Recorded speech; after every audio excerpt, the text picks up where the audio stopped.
Hello and I welcome you to Vigyan recharge. आज बात करते हैं बॉम्बर हवाई जहाज के टरेट सिस्टम के बारे में। बोले तो हमला करने की प्रणाली। और मैं जिस हवाई जहाज की बात कर रहा हूँ, आपने वो कैप्टन अमेरिका मूवी के एंड में जरूर देखा होगा। इस तरह के हवाई जहाजों के नीचे एक बंदूक लगाई जाती है, जिसे चलाना बिल्कुल भी आसान नहीं है। और अगर आप ये सोच रहे हैं कि इसका हैंडल पकड़ के दबादब गोलियां चलाओ, तो भाई साहब ये ऐसे ना चलती। इसके लिए आपको अच्छी खासी फिजिक्स की नॉलेज होनी चाहिए। तो चलिए बिल्कुल बेसिक से शुरू करते हैं। तो जी बात है उस जमाने की जब बंदूक मार्केट में नई आई थी। बोले तो पूरा हल्ला मचा रखा था बंदूकों ने मार्केट में। लेकिन उस समय सिर्फ एक ही ऐसी चीज थी जिसकी वजह से निशाने नहीं लग पाते थे, वो था गोली का थोड़ी दूर जाकर गिर जाना। अब देखिए, हवा के द्वारा लगाया जा रहा फ्रिक्शन और ग्रेविटी के द्वारा नीचे खींचने की ताकत, ये दोनों जब एक साथ गोली पर काम करती थी तो इन दोनों के खिलाफ गोली ज्यादा दूर तक नहीं जा पाती थी और रास्ते में लुढ़क जाती थी। जिसका इलाज ये निकाला गया कि अगर गोली को सही एंगल पर फायर किया जाए, बोले तो प्रोजेक्टाइल मोशन का सही इस्तेमाल किया जाए, तो गोली मैक्सिमम दूरी तक जा सकती है। यानी अगर एक जगह खड़े होकर फायर करना है तो निशाना लगाने के लिए विंड स्पीड और एंगल ऑफ फायर पर ध्यान देना पड़ेगा। अब ये छोटी समस्या थी जिसको जल्दी ही निपटा लिया गया। अब आती है दूसरी समस्या। अब अगर जिस चीज पर आपको निशाना लगाना है वो चल रही हो, जैसे पानी में एक नाव, तो भाई साहब पिछले वाले तरीके से तो समस्या ना सुलझती। अब आपको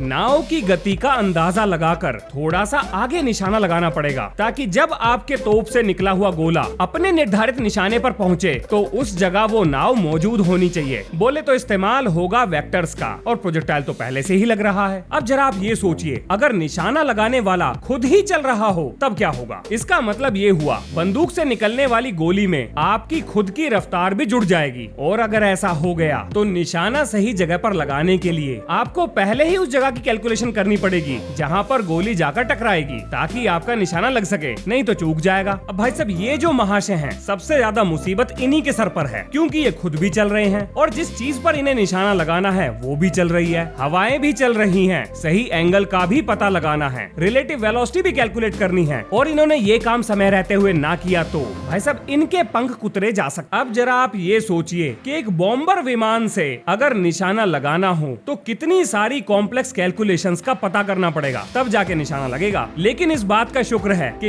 ये कैलकुलेशंस आज के जमाने में कंप्यूटर्स करते हैं, लेकिन जब कंप्यूटर इतने पावरफुल नहीं थे तब ये सारे अंदाजे खुद ही लगाने पड़ते थे। और अब मैं आपको बताऊंगा कि एक उड़ते हुए हवाई जहाज से निशाना लगाना आखिर इतना मुश्किल क्यों है। ये है वो मशीन जिसकी मदद से टारगेट को देखा जाता है। इसका नाम है साइट। अब जब आप इस टुनटुने से देखते हैं, यानी किसी एरोप्लेन को ट्रैक करते हैं, तो आपके द्वारा की गई मूवमेंट कंप्यूटर में रिकॉर्ड होती है और कंप्यूटर उस मूवमेंट के आधार पर कैलकुलेशन करके इस उड़ने वाली हवाई जहाज की गति, इसकी दूरी और भविष्य में इसकी लोकेशन का पता लगाता है। और उसके बाद आपके इशारे पर गोली को फायर करके इसका काम तमाम कर सकता है। अब ये जो चक्री है, ये रेडिकल के साइज को कंट्रोल करती है, और रेडिकल है ये सफेद सा गोला जो आपको इस शीशे के अंदर दिखाई दे रहा होगा। और यही सफेद सा गोला हवाई जहाज के साइज का पता लगाता है कि हवाई जहाज कितना बड़ा है। और कमाल की बात ये है कि ये जो साइज है, कंप्यूटर को इसी से पता लगेगा कि हवाई जहाज कितनी दूरी पर है। अब देखिए, ये जो साइट है, इसके सामने एक छोटा सा बटन लगा हुआ है, जिसको घुमाने पर प्लेन की चौड़ाई का पता लगता है। और ये नंबर आपको दिखेंगे एक डायल पर जो लगा है इस कांच के ऊपर, और इस बटन को कहा जाता है टारगेट डायमेंशन नॉब। अब आप इन दो चीजों को, यानी कि उस चक्रे को और इस बटन को घुमाकर एयरप्लेन के सही साइज का पता लगाते हैं। और क्योंकि आप हिसाब किताब में गलती ना कर दें, इसके लिए ट्रेनिंग के दौरान हर साइज के एयरक्राफ्ट का डायग्राम आपको दिखाया जाता है, और प्लेन में भी होता है। लेकिन यहाँ पर दिमाग में एक सवाल आता है, हमें छोटे बड़े साइज का चक्कर पालना ही क्यों है, जब हमें ये बात पता है कि इस टुनटुने को अगर हम जहाज की तरफ कर देंगे तो जाहिर सी बात है तोप का मुंह भी अपने आप ही जहाज की तरफ हो जाएगा। तो बस दबादब गोली फायर करो और जहाज को लुढ़का दो। अगर आप भी यही सोच रहे हो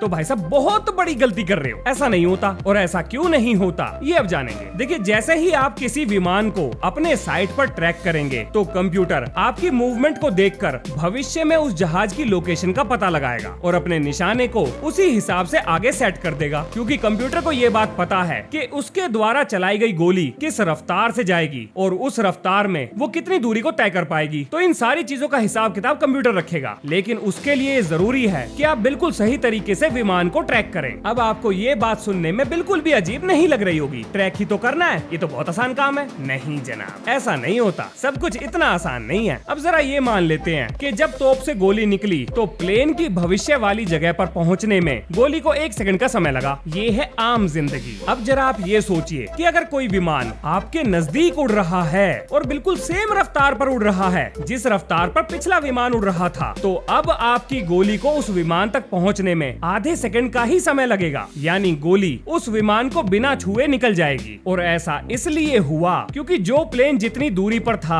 वो हमें उतना ही धीरे चलता हुआ लगेगा, चाहे उन दोनों प्लेन की रफ्तार बिल्कुल एक समान ही क्यों ना हो। बस एक ही चीज का फर्क आएगा और वो है साइज का। जो प्लेन पास होगा उसका साइज बड़ा दिखेगा और जो प्लेन दूर होगा उसका साइज थोड़ा छोटा दिखेगा। कि जहाज को सिर्फ ट्रैक ही नहीं करना है बल्कि उसके साइज का भी अंदाजा लगाना बहुत जरूरी है। अब जरा आप ये सोचिए, अगर हवा में बहुत सारे हवाई जहाज एक साथ उड़ रहे हों और आप उन्हें फ्रेम करने की कोशिश कर रहे हो तो भाई साहब ऐसी लंका लगेगी ना। वैसे आज लंका ने उल्टी हमारी लगा रखी है। और जो क्रिकेट के शौकीन होंगे उन्हें पता होगा कि आज 12 सितंबर को लंका और भारत का मैच चल रहा है जिसमें हम काफी बुरी स्थिति में हैं। अब जानते हैं पूरा प्रोसेस कि ये सारी चीजें एक साथ कैसे काम करती हैं। सबसे पहले विंग स्पैन का अंदाजा लगाओ। मान लेते हैं 37 फीट के, और एक बार उसके साइज का पता लग जाए तो साइड के बराबर में दिए गए ट्रिगर्स को दबा दो। हाँ जी, ये जो ट्रिगर्स हैं ये इसी टुनटुने के साइड में दिए जाते हैं। बस ट्रिगर दबा दो और दबादब गोलियां चलाओ। अरे वाह वाह, समझो दुश्मन गया। अगर आप ये सोच रहे हो